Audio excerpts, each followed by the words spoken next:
And here we go. So we're going to get started. And if other people come, then I will let them in. So welcome and thank you. I know most of us have busy, dynamic lives. And so whatever it took for you to be here, I honor you and I thank you. And I acknowledge you for doing something for yourself. And sometimes that's not always the easiest thing to do. So I just wanted to have you practice receiving that acknowledgement also. So the call outline today, it'll be about an hour. I'm going to try my best to not go over an hour. And first, I'm going to talk a little bit in a moment about what miracle-minded weight loss is, what it isn't, why it's a little bit different, or in some cases, very, very different. So welcome if you're just arriving. I'm going to tell you a little bit about me, why I'm doing this, why I'm very qualified to be doing this, why I'm choosing to do this. And then today, I'm going to pick two topics. I've picked two topics to talk about and give you some tips around. And then if there's questions, I'd love to take your questions. And if suitable, then like maybe do a laser coaching if we have time for that. And then we're going to end the top of the hour with a meditation activation to kind of get some of that juicy feel good, resetting ourselves for a body that we really are so excited to be inhabiting. So first, I'm going to tell you about what this is and what it isn't. So oftentimes we're not used to hearing the word spiritual having anything to do with the body. Not all the time, but most of the time. So what this isn't is a typical weight loss at any cost kind of program. This isn't a calorie counting thing. This isn't we've all heard how to lose weight. We all know how to eat less calories or less food and go to the gym. That's not what this is. And if this is something that you want, chances are you've tried that at least a couple of times before. This is a totally different approach. This is an approach from the inside out. The reason it's called miracle-minded is because it's about approaching the body, the world, our physicality, our issues, our problems from the place that the problems were not created. So as Einstein said, we cannot solve the world's problems with the same consciousness that created them. So yes, we all have bodies. Yes, we're in a body. But if we approach it from the level of the body, we're not going to solve any of the bodily issues. So the spiritual approach is an unconditional love approach. A lot of this work comes from some of the principles and tenets of the psychological spiritual text, A Course in Miracles, which you can be familiar with or not, it doesn't matter. But A Course in Miracles states that we are so much more powerful in the physical world with the physical matter and in our body when we know who we truly are, which is a spirit.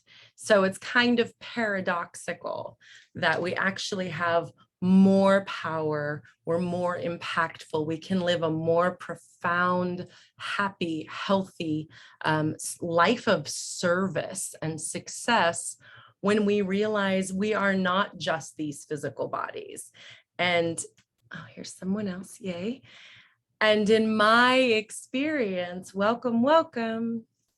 It is this approach from whether you want to think of it as coming from a higher realm or coming from a deeper realm or the realm behind the scenes that has had me be successful in finally feeling really, really good in my body, way more comfortable than I've ever felt. And I'm going to tell you more about my story in just a moment.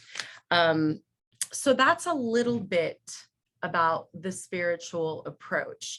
Now, you don't have to consider yourself a spiritualist or a spiritual person. You don't have to have any religion, any spirituality. I like thinking of it. I like this example for whatever reason. It's really stuck with me. And it's like, you don't have to believe in gravity or know about gravity, but you're still not floating in outer space. So it's still happening and affecting you no matter what. That's kind of how I think about spirituality. You can be engaging with spirituality or not, but either way, this is coming from the belief that you are more than just a body. And this part might sound a little morbid, but I think it's so good to go into, which is if you've ever seen someone who's passed, a body that is not animated anymore. Almost everyone that I've ever heard or ever seen, like on a television show or anything where there's the dead body, everyone says that's not them. They're not there. Welcome. Thank you for joining. This is being recorded. So for those interested, I'll send you the recording so you don't miss anything. So we're just talking briefly about what the spiritual approach is to your body and how this is, what this is and what this isn't. So this is a spiritual approach because we're so much more powerful and impactful if we're actually remembering what we are, who we are, which is first and foremost a spirit. So I was just saying that anytime you've seen someone, maybe if they're not even passed yet, let's say they're just really ill or you're really ill, what do we say? Oh, I'm not myself. Right, because you're not your animated, inspired, meaning in spirit self, right? Because we are actually, there's something behind this body and I'm calling it a spirit, okay? So again, you don't need to be religious. You don't need to be spiritual. This is not a religion, but this is the spiritual approach.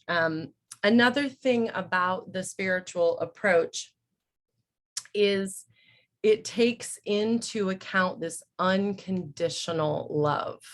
And this is one of the ways it's so profound in the world, with all of the problems everyone, like a bunch of problems I'm sure comes to your head globally, personally, in your community, in your home, whatever. There's like a list of these out there physical problems.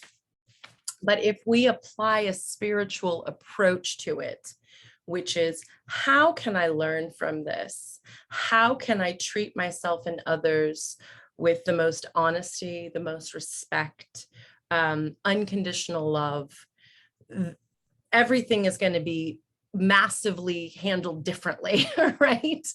And so applying this spiritual approach to the body does the same thing. And it's like that paradox I was just talking about, that coming from this spiritual place, ironically, makes being in this very physical place so much easier to deal with my food, my habits, my overeating, my undereating, my obsessive thoughts about food, my judgment thoughts about what I did that wasn't good or this or that, or comparing, or anything that you might be dealing with around food, your body, discomfort. If we take a spiritual approach, it gives us the opportunity to see it in a new light, to have like this height, to have this perspective that gives us a bigger view, to choose differently, to think differently. So this is a little bit about the spiritual approach. So I keep looking at my notes only because I'm such a talker and I don't want to miss some of these important things that I want to make sure that I convey to you. The other thing about a spiritual approach is it tends to be a feminine process. It doesn't mean it's only for women. And I'm really, really glad my brother, Michael, raised his hand and said, can I come? Because I kid you not, the other day when I was talking to Marianne Williamson, I can't believe I get to say that. She literally said to me, don't leave the men out. She said, don't leave the men out. And at that point, I had all my marketing, everything, all I was just thinking of women and girls. And she said, don't leave the men out. And it's absolutely true. So I wanted to make it really clear that when I say it's a feminine process, we're all feminine and we're all masculine. We all have both of those energies. A lot of people think of it as women are mastering in feminine and minoring in masculine, and men are mastering in masculine, minoring in feminine. And it's the same goes true for all the non-binary. We all have both energies. Okay. So I'm just talking about the feminine energy. Feminine energy represents receptivity, magnetism. It can represent like the void, the openness.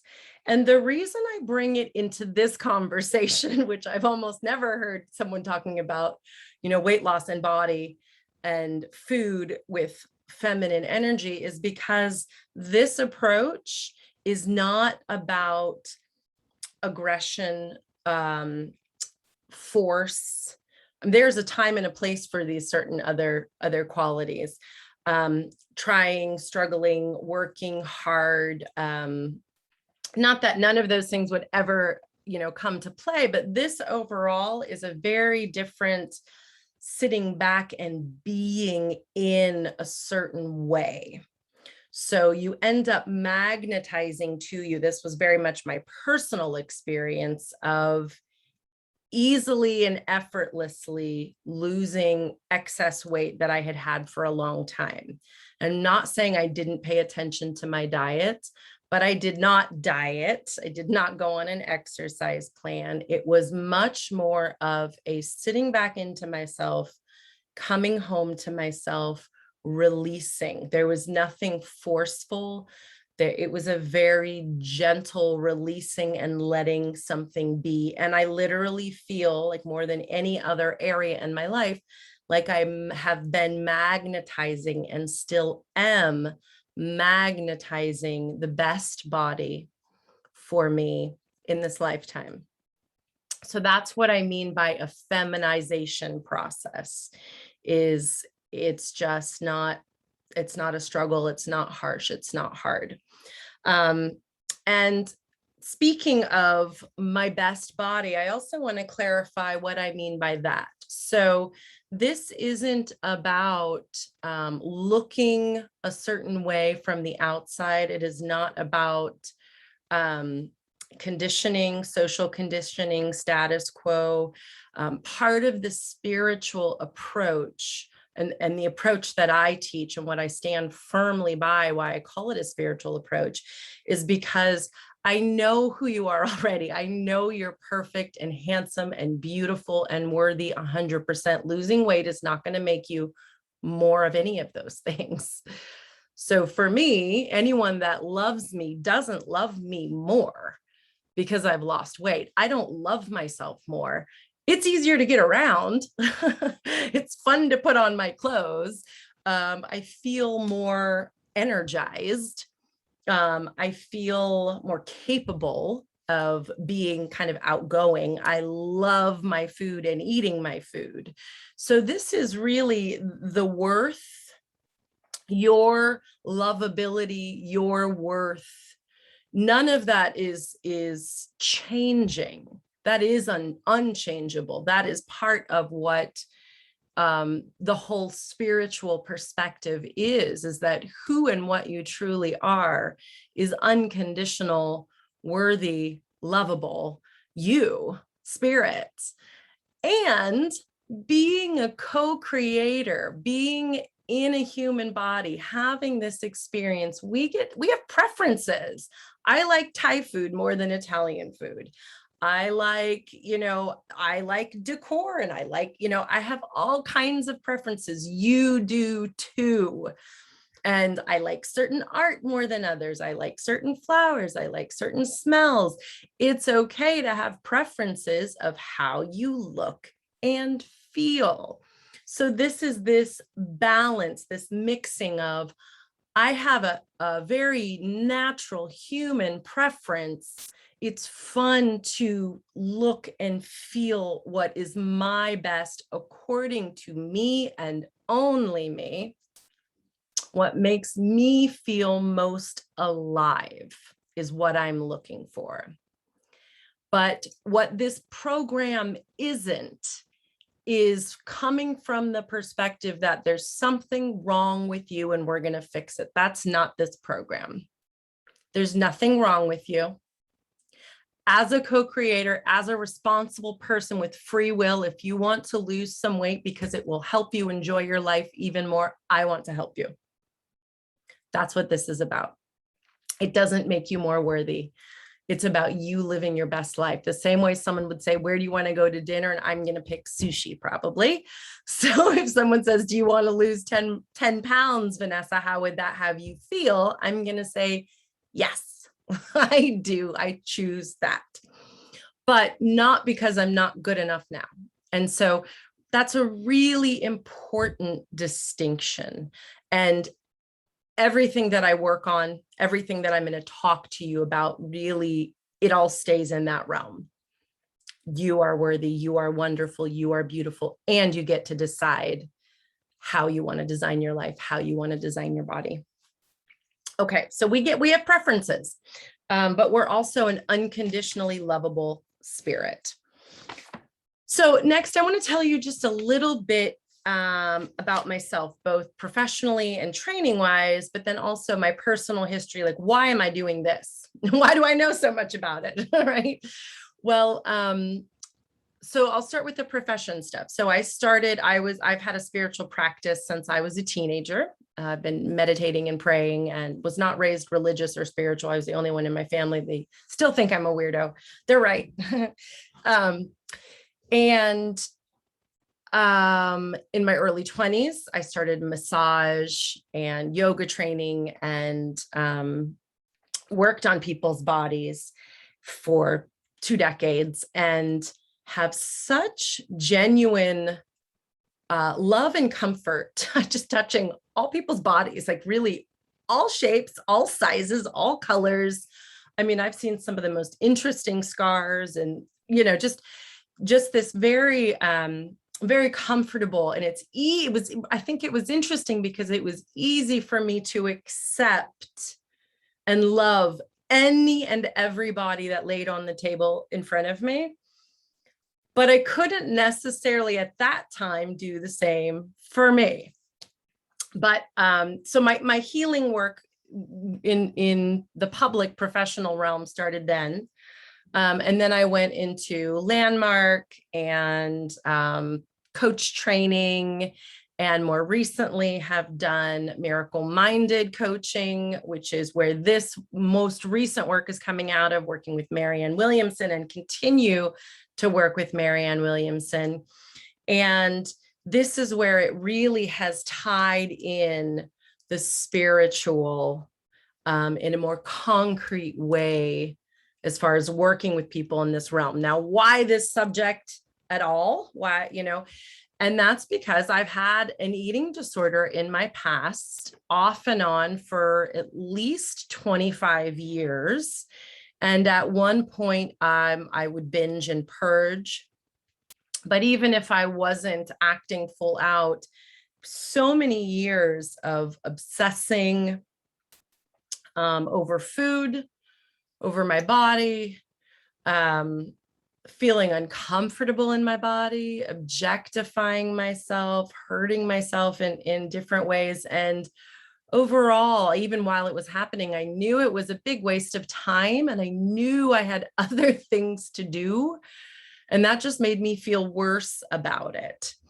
And so another real person that this kind of call and work is for is not only because I want you to feel free and good in your body, it's that we all have other things to do, because at the end of the day, it's not it could be enough. I don't want to be judgmental. It may be just you feeling totally beautiful and happy and in your body and enjoying your food, worry-free is wonderful. But the truth is, there's a big world out there that needs our gifts, that needs our services, it needs our light, it needs our help, it needs, so there's a way in which that whole time that I was spending so much energy feeling not good enough, or spending my money and energy on binging and purging and doing all these other things, I wasn't spending my energy putting myself out there and helping in a bigger way. And, I've had to atone for that and forgive myself for that, but I can't tell you how wonderful it feels to not be doing that and to feel kind of alive and so purposeful. And then it's a natural place when you are overflowing. It's natural. You want to share. It's just kind of happening. So that's another thing I really want. My vision for people is, yes, get happy in your body. Yes, get at peace with your food, and then go do either what you aren't doing yet, or what you can do that you're already doing, what makes you maybe a better parent or a better worker or a better business owner or a better volunteer or a better friend, or whatever it is. We can use that energy in a better way, because the world needs us. Really, really, really needs us, and it needs us now. So that's the other kind of part that I feel really passionate about. That is a spiritual mission for me. So that's my personal history, is overcoming an eating disorder. Now I am in this place where I'm not perfect, but I'm in what feels like, I call it like a mastery maintenance. So fully on the other side of an eating disorder, I'm in a very healthy working place that I didn't ever think I would be. I thought I would be struggling with food and weight forever. I couldn't imagine it not being a thing.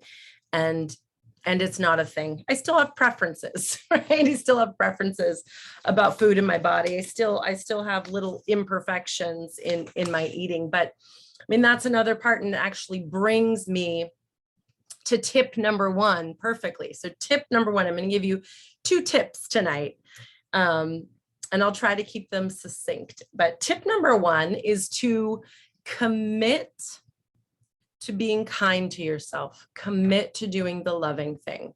Now, this is a practice. It's a practice. So not if you mess up, when you mess up. And mess up can be, you can call it something else or whatever, but the truth is we all have those moments where, like, oh, I overate, or, oh, I just weighed myself and then I felt shame and guilt. Like, okay, it's an imperfect moment, or it was an imperfect meal, or so the thing with when food is your issue, as we know, food and body, it's like, first of all, unless you're sleeping or deep in meditation and you're not aware of your body, or incredibly disassociated, you're always in a body. While you're having this life, you're in a body. Every time you're awake, you're in your body. The other thing is, unlike having if you have some kind of addiction or compulsion, well, alcoholics can, I know it's challenging because I know that it's a real addiction, but there's certain things that you could have an issue with that you could avoid more. You cannot avoid food. I mean, you can't. You have to eat it. So in a way, it is our blessing. It is our divine assignment to get right with it, because we're going to deal with it over and over and over and over.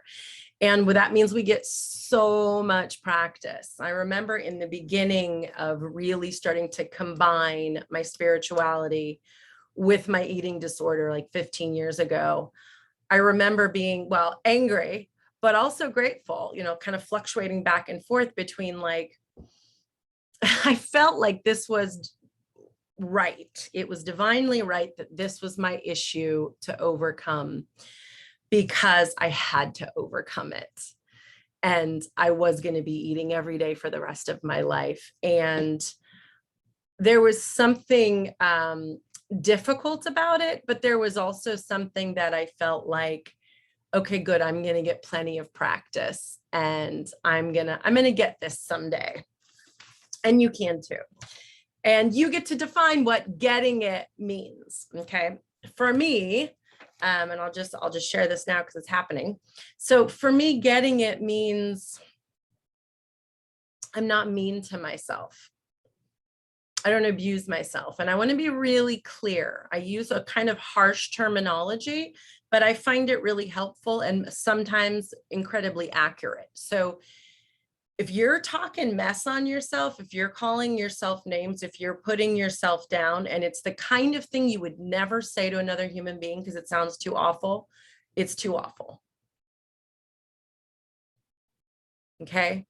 If you start calling yourself a name or feeling like, you know when you do it, right? You're judging yourself, you're demeaning yourself. I mean, self-deprecation is the new, like, oh, everyone does it. It's, I don't know. It is what it is, but it's not going to get you to where you want to be. I'll tell you that. And what we were just saying, what I was just saying a minute ago about who you actually want to be so that you can be who you're meant to be in the world is not that person. And that's not even your real self anyway, that's you just pretending. So this first topic of your internal dialogue. So the commitment here is, even if my belly sticks out and I'm not attracted to it, I don't get to call myself names. Even if I said I wasn't going to eat the popcorn and I ate the popcorn. I said I wasn't going to do this and I did it. I said I wasn't going to. Okay. There's a way in which we stop compounding and adding drama. So the ego, I'm going to call it the ego. The ego is the part of us that is not that loving, unconditional spirit that knows who and what it is that's deep inside there. So the ego is going to come in and either yell at you, reprimand you, or you're going to feel really bad about yourself, the guilt, the shame, all the drama, everything that is extra. I just think of it at this point as extra. So maybe a week ago, I overate and I got a tummy ache, and the karma is already built in. I already got the tummy ache. That was it. That's the atoning. The atoning is the tummy ache, okay? So it's already built in for me. And that's what I mean about it being the perfect spiritual practice is, there it is. And anything extra, if I go into, I should know better. Oh, I've ruined everything that used to be my go-to. I've ruined everything. I've ruined everything. I mean, that sounds ridiculous. I've ruined my entire life because I ate pizza. Wow. Sounds like a really important life, right? It's just so ridiculous. So you just have to kind of take off the drama. So this first tip is really like getting good. You have to use your intuition. You have to use your honesty and that commitment to your spirit, or whatever you want to call it, the commitment to being in a body that feels good, the commitment to being the person you need to be for the world, or the person you want to be for yourself. And again, even the commitment is a practice. It's all a practice. So that first tip is, as I am fumbling and I'm a clumsy human who doesn't always eat perfectly, think perfectly, look perfectly, because you don't and you're not, and it's not always going to go that way. How can I respond in the kindest way?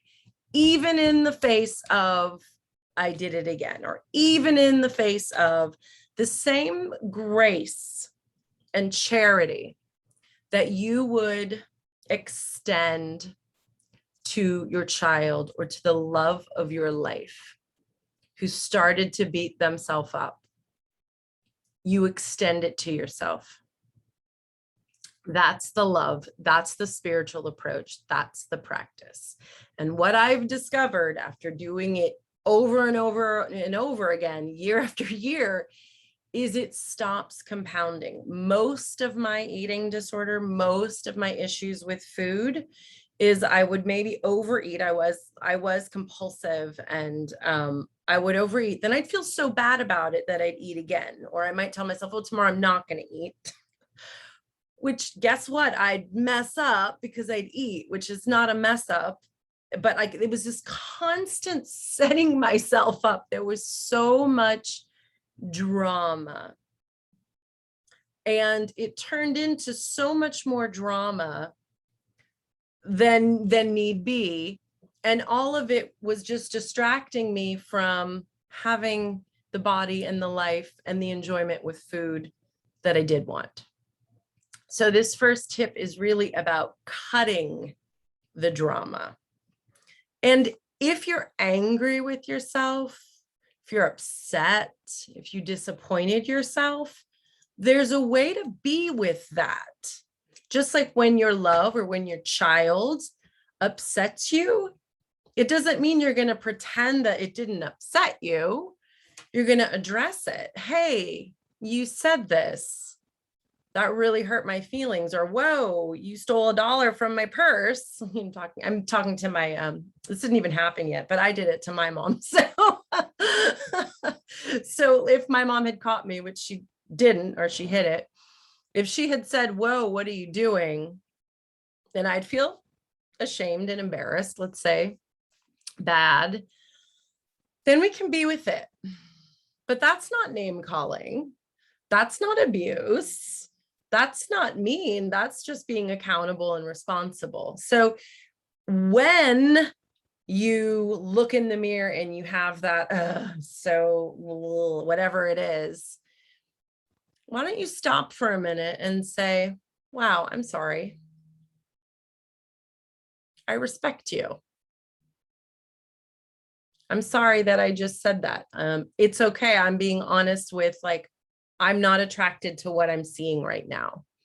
Which, by the way, the more you respect yourself, the more you're kind to yourself, the more you'll look in the mirror, no matter what you look like, and you won't have that reaction. That's the kind of really cool, ironic thing, is that we think we want to lose weight, and maybe we do. But what's really happening here is we start actively engaging with ourselves in this unconditional loving relationship. And then if we have excess weight that needs to come off, we let it come off if it needs to. But we're not waiting for it to come off so we can find ourselves attractive. We've already gotten so good with ourselves. We're already so close with ourselves. So I hope that makes sense. So the first thing is, watch what you're thinking. Watch what you're saying to yourself. When you say something mean or rude or abusive, apologize to yourself. Do it for real, like internally or even out loud. I still, if I make a mistake like that, I make it right. Because first of all, my subconscious is listening all the time. My subconscious is just, just taking it in. So part of that reprogramming is making it right. Let me see if there's anything else I wanted to say.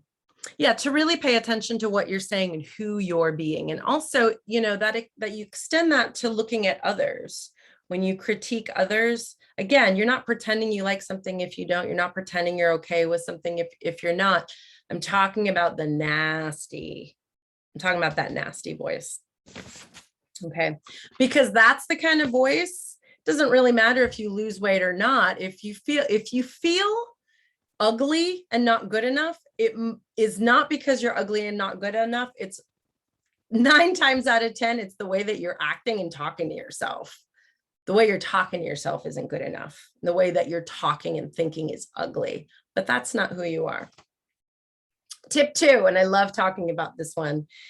It's about your food and loving your food. And you might say, oh, this is what I hear a lot. Like, oh, I love food. I love it too much. Yeah. And I get that. And maybe that is so. I mean, loving food. First of all, think about what it really is. It is the most intimate, more than sex, the most intimate encounter we have. Something actually, well, that and giving birth, those are pretty damn intimate. But you are taking this into your body, breaking it down. First of all, it's given its life to you.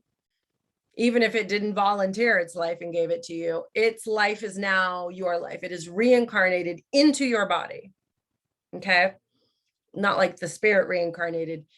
Its new life is your life. So you literally ingest something and it sustains you. That's sacred. That's incredible.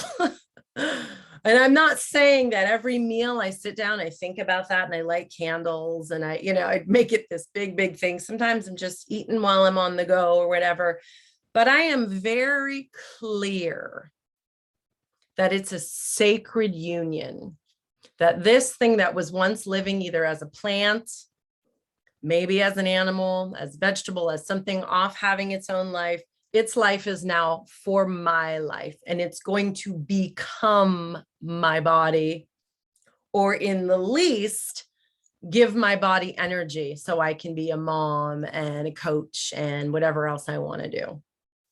So there is this very intimate, sensual, it's a sacrament, right? And part of loving your food is thinking about it in a bunch of different ways. First of all, just pure pleasure, sensuality, enjoyment. Enjoy it, whether you're eating something you think is healthy, whether you are eating something you think is not healthy. You're not doing yourself any favors if you're not enjoying it. So, if you were to eat, think of a food of yours that someone would call a guilty pleasure. So it's not your health food. It's whatever is in your diet realm of like, oh, this isn't that good. It is so much better for you if you love it and enjoy it than if when you're eating it, you feel guilty. The food, everything that we do is infused with the energy we put into it. So if I don't eat cheese that often. I don't eat pizza that often. But certain pizzas I love, and I don't think of it as my guilty pleasure, because this is the opposite of what I'm talking about, because I don't want to be guilty at all. If I'm guilty, my body is shutting off and shutting down. It's not going to digest right, and it's not going to take in the nutrients. It's not going to let go of fat. When I eat anything and everything, I want my body open, receptive, appreciative, taking in all the nutrients and letting go of everything else. I don't want to build up any resistance. Think of the emotions you put into your food, and that not only are you eating the organic matter of the food, you're eating the energy of the food. You're eating your emotions in the food. So a lot of people that are attracted to this work, like myself, especially in the past, were emotional eaters, or eating can be a way of processing an emotion. So in the past, especially, and even sometimes now, I'll have an uncomfortable emotion, and one of my first impulses is like, I'm going to eat. So if I'm feeling that and I'm eating, I'm not only eating whatever it is I'm eating, I'm literally eating my confusion, eating my guilt, eating my sadness, and I'm just giving more of it to myself, because that's the energy that's going into my food, and then that's becoming my body. So not only are you are what you eat, the physical matter, think of it more, you are what you eat, the energy you're putting into it, the emotions you're putting into it. Think of it that way. And I've had there's a few doctors that I am huge fans of. One is Dr. Sue Morter, and she talks a bit about this. And I was able to confer with her that yes, it actually is healthier to love a piece of chocolate cake and eat a piece of chocolate cake and absolutely find that place of gratitude, enjoyment. I'm not guilty, and devour it in that way. Make it a beautiful experience. Again, think of it as lovemaking. You're combining it into your body.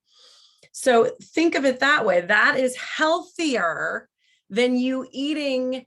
I know my parents did this to me. They would make me eat vegetables, and it was like living hell. I mean, it was like a tense environment, and I hated it. And I'm not saying they did the wrong thing. I'm really glad now that they made me eat vegetables. And I'm not saying only eat chocolate cake. But what I'm saying is take your experience and what you're putting into it into account just as much as you putting the right foods together, the right nutrients together, all of that. Now, so for me, this has just kind of formed organically over the last couple of years. There's certain things I started taking out of my diet. Again, not from the outside in, not from, I want to look this way, I want to feel this way, even It all came really more divinely inspired, what's best for my body.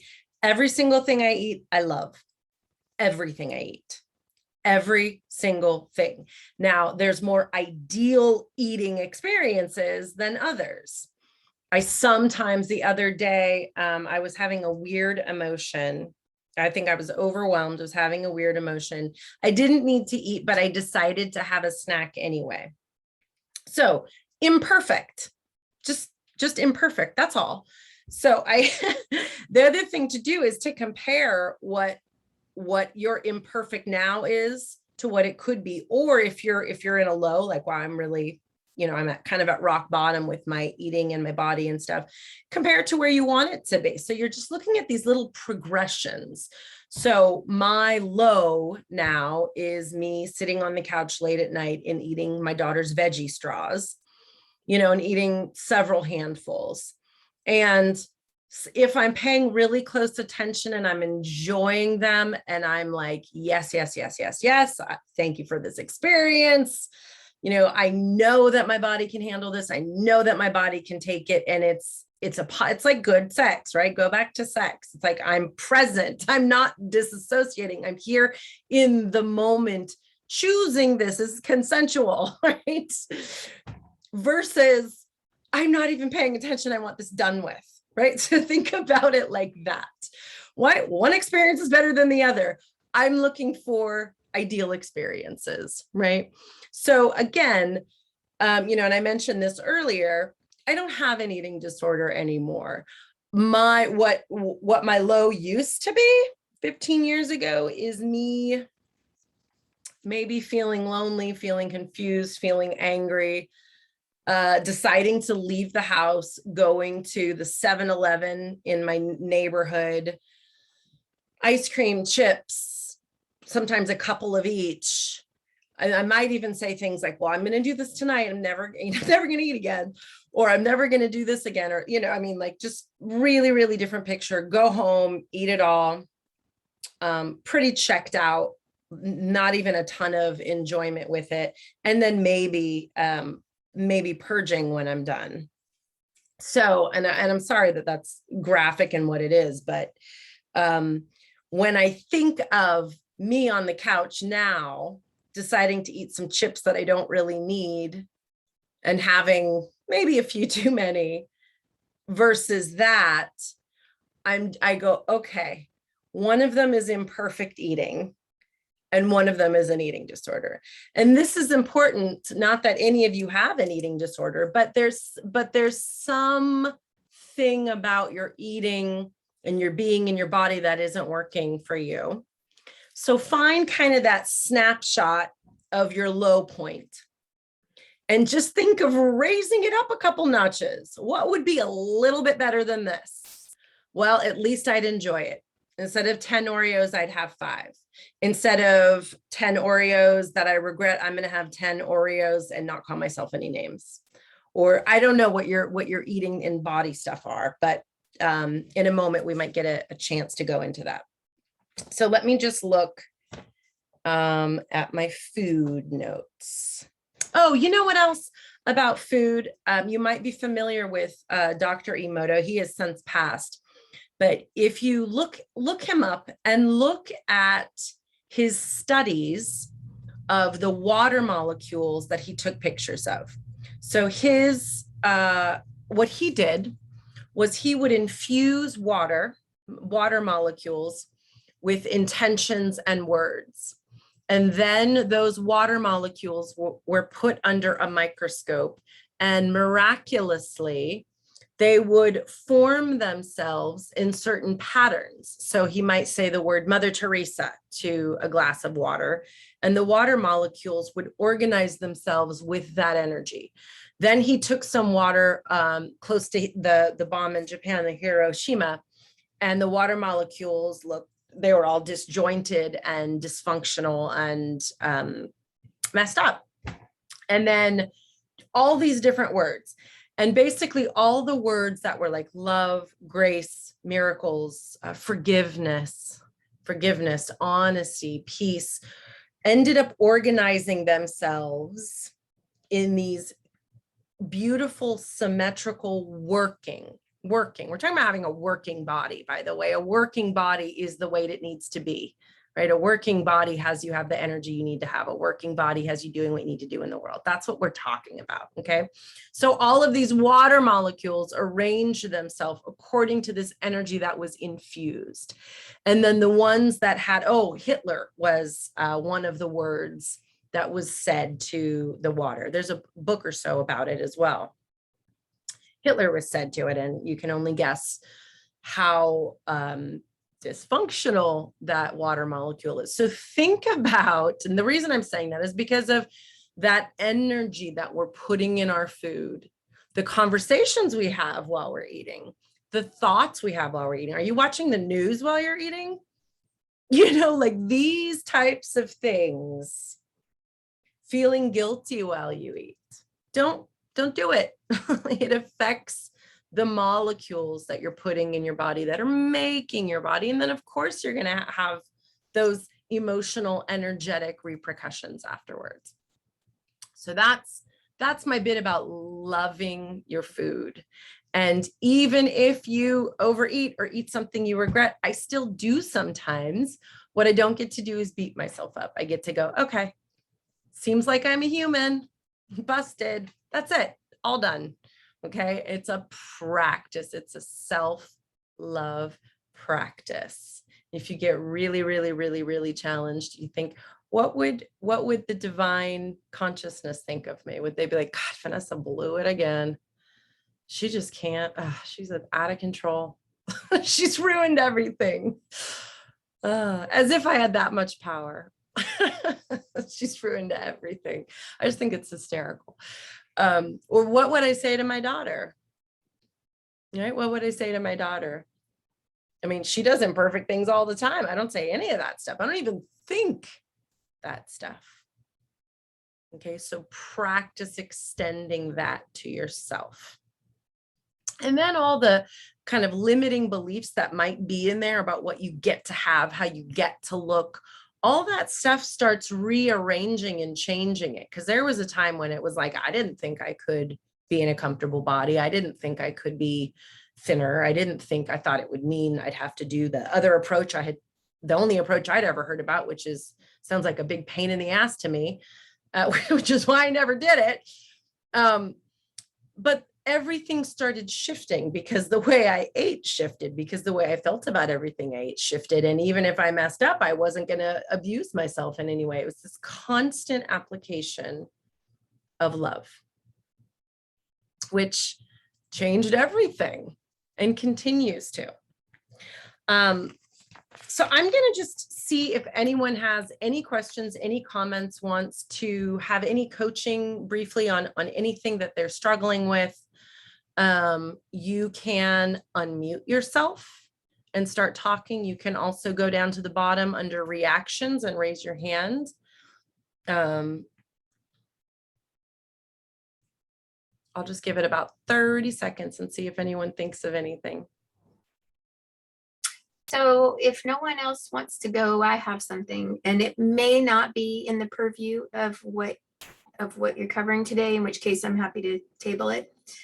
But first of all, I just wanted to say everything that you said really resonated. I thought it was really well thought out and well presented. And I just wanted to thank you for making this open and available and inviting me. One of the struggles that I'm having right now is that I'm experiencing traumatic grief and other trauma in my body that I'm not completely in control of that healing process, right? So my focus is on healing my body versus losing weight per se. But there's some degree to which all of my healthcare practitioners have said, you're just going to have to be patient. Like, throw your scale away, focus on the kind of thing that you're talking about, but let it go. Like, don't put any energy into worrying about your weight. And I just was wondering if you had any commentary about when your body's going through something chronic, complex PTSD or traumatic, aside from doing your healing work, which takes time. How does that kind of overlap here or factor in with your presentation? Yeah, thank you. That's a great question. And thank you so much for asking it and for you just really, really wonderful. I'll do the best I can. And I might also even, I have a friend who might have more to say, who's actually, I think, more of an expert in that field that might have something to say as well. So I think that what you said, as far as what your doctors have already said, to like not pay attention to the weight when you're healing, having PTSD and trauma, it really is following this wave and letting it do its thing, and not adding any additional stress onto your system. Think of it as like you're creating this safe place to let it unfold and release. So you're enjoying your first of all, I would be very, very intuitive, the best you can, which I know you a little bit, and I know that you're already sensitive and intuitive, to follow your own guidance of, what do I need to give myself right now? Is it more of a nap? Is it journaling? Is it these types of foods?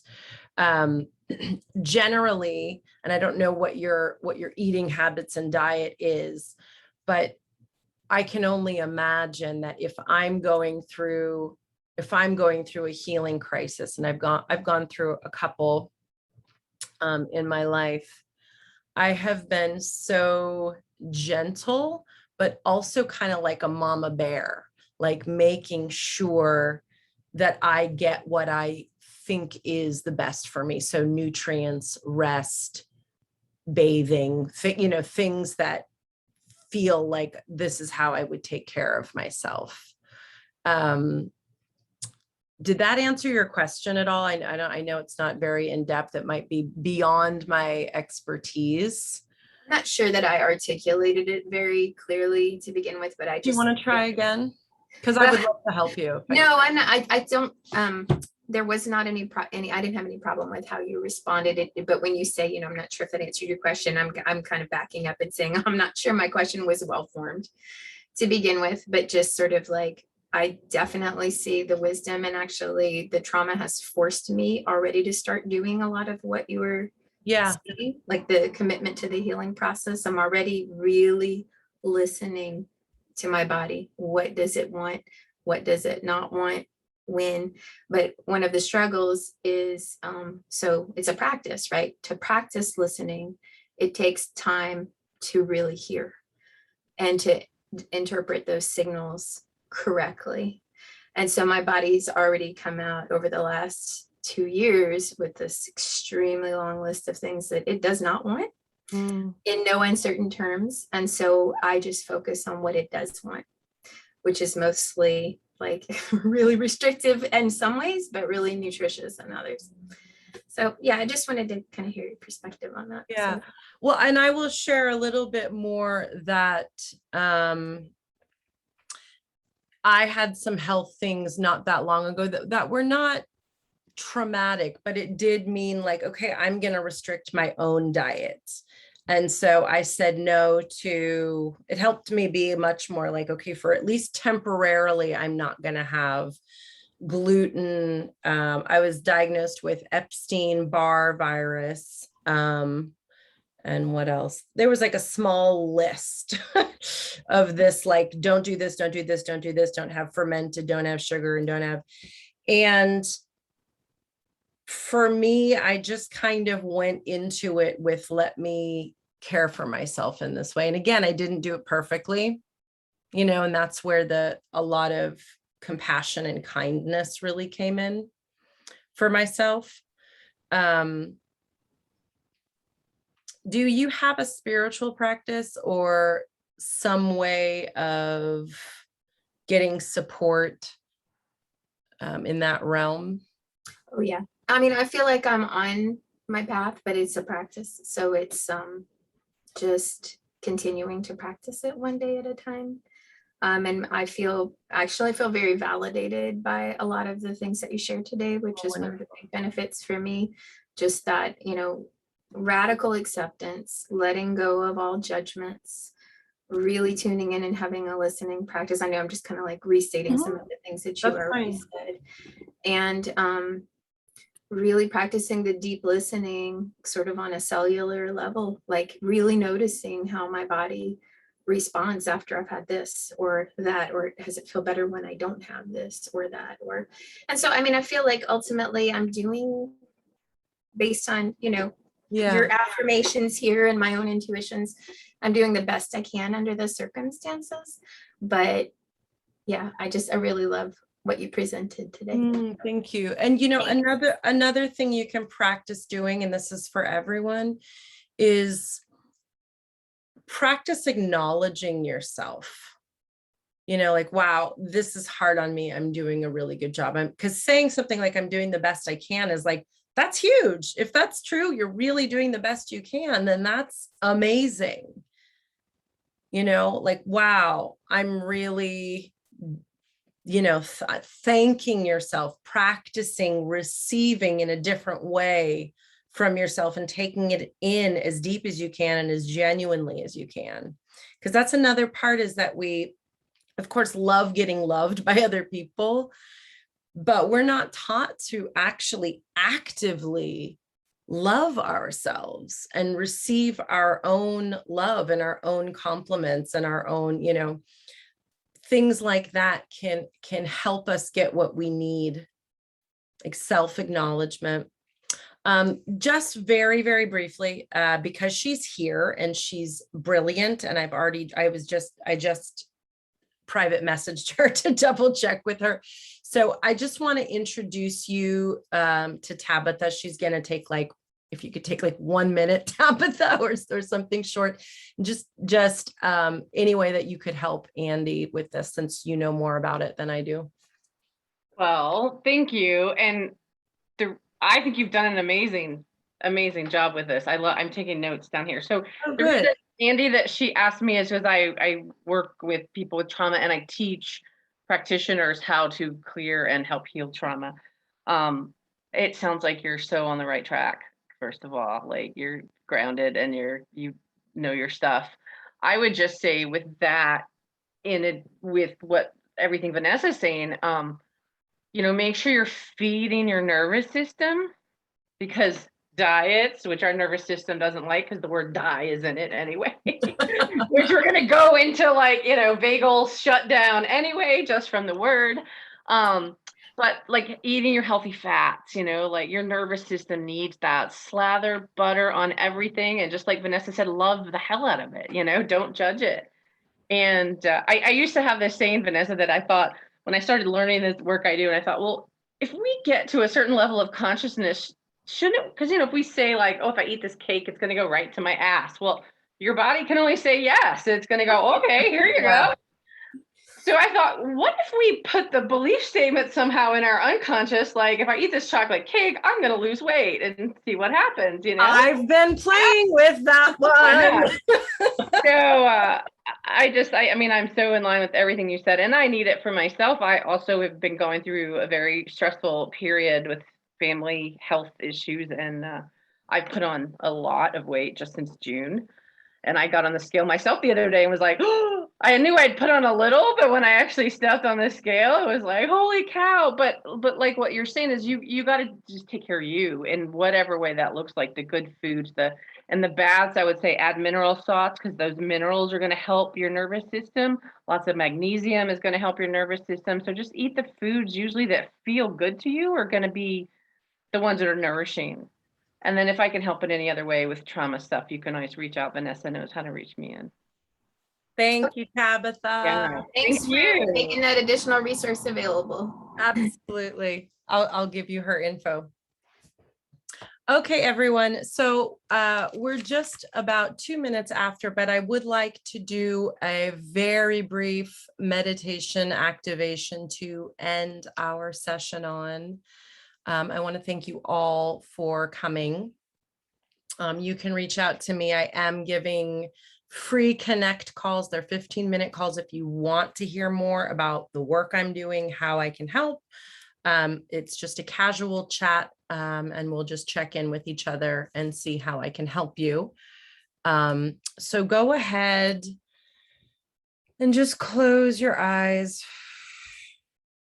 And Andy, I'm really, really glad you shared. I'm going to add some mantras, some affirmations into this meditation activation. This is something I do all the time with myself and with working with people, but I'm going to add some things in based on what you shared that's going to benefit and help everyone.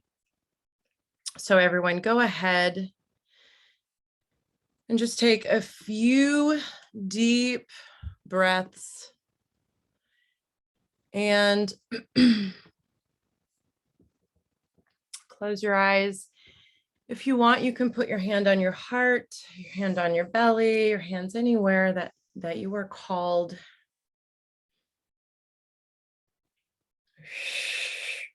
Just slowing down your breathing. And as you're hearing my voice, you're just practicing letting it in with as little resistance as possible and creating a peaceful, copacetic, harmonious environment inside of your body. And wherever you're at with your food and body journey, you're just reminding your body that you trust it, that you're safe, reminding yourself that you deserve to have a peaceful experience, an enjoyable experience. It's okay to want to feel beautiful and handsome and to be beautiful and handsome. You're reminding yourself you've been given this experience, you've been given this body. You get to decide how you spend this time, how you engage in your life. And it's not too superficial to want to feel better and look better according to you. And that when you do feel and look your best, you do more for the world. You do more for your community, for your family.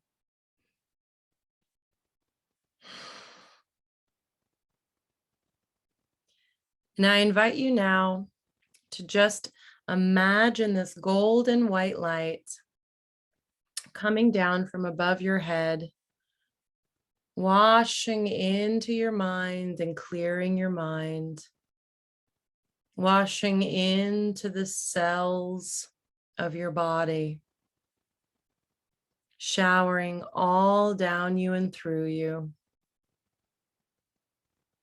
through your bones, your blood, your organs, your muscles, If there are any areas in particular that need more attention, bring this golden white light to that area. If there are areas you're angry at, bring it into this area. If there are areas you're embarrassed by, you're holding shame, or you feel grief and sadness, bring this white light into that area. Let it bring consciousness, peace, health, vitality into every cell of your body, from your head to toes, front to back, side to side, and emanating out from you. So in your energy field outside of your body, now you are this glowing white light, reminding yourself that who you truly are, behind and beneath, before and after this body, is a vital spirit.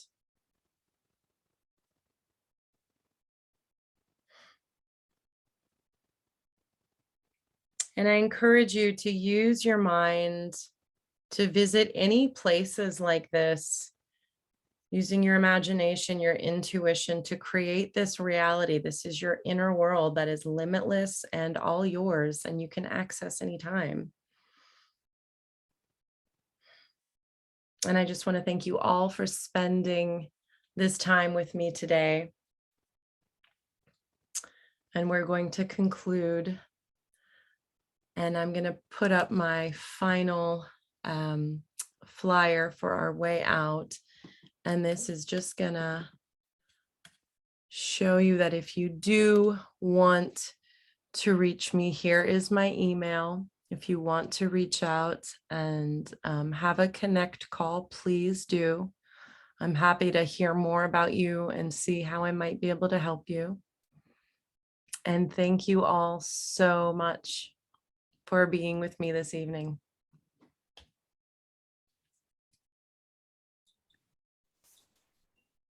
Thank you. Bye-bye, everyone. Thank you, Vanessa. You're Thank you, Vanessa. welcome. You're welcome. Thank you so much for coming. Thank you. Thank you.